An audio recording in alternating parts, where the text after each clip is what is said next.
Hello friend, आप सभी को फिर से एक नया वीडियो पे स्वागत है। आज हम चेक करेंगे Nokia C12 Pro mobile phone.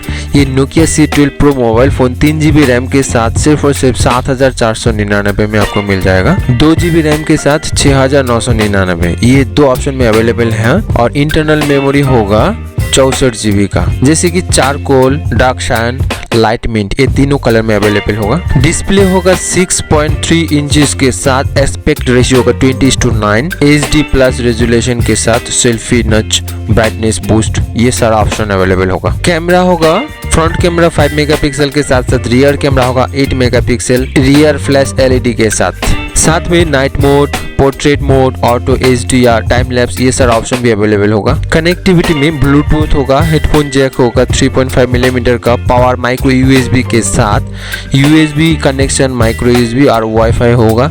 Battery होगा 4000 mAh का, रिमूवल होगा। ऑल डे बैटरी लाइफ होगा। 10 वाट चार्जिंग के साथ। मेमोरी होगा 2GB के साथ 64GB और 3GB के साथ 64GB और वर्चुअल रैम 2GB तक एक्स्ट्रा बढ़ाया जा सकता है। प्लेटफॉर्म होगा CPU Unisoc octa core processor के साथ। एंड्रॉइड 12 का ऑपरेटिंग सिस्टम भी होगा इसमें। सिक्योरिटी में फेस अनलॉक होगा। बटन्स होगा power button, volume up and volume down, ये तीनों बटन्स अवेलेबल होगा। Nokia C12 Pro mobile phone का वजन होगा 177 ग्राम। सेंसर होगा accelerometer sensor, light sensor, proximity sensor. Friend, ये वीडियो आपको कैसा लगा आप कमेंट करके बता सकते हैं और साथ में इस वीडियो को एक लाइक कीजिए और इस चैनल में अगर नए हैं तो चैनल को सब्सक्राइब करके बेल आइकन को प्रेस करके रखें ऐसे ही मोबाइल रिलेटेड इन्फॉर्मेशन पाने के लिए। तो फुल वीडियो देखने के लिए धन्यवाद। मिलते हैं और एक नया वीडियो पे।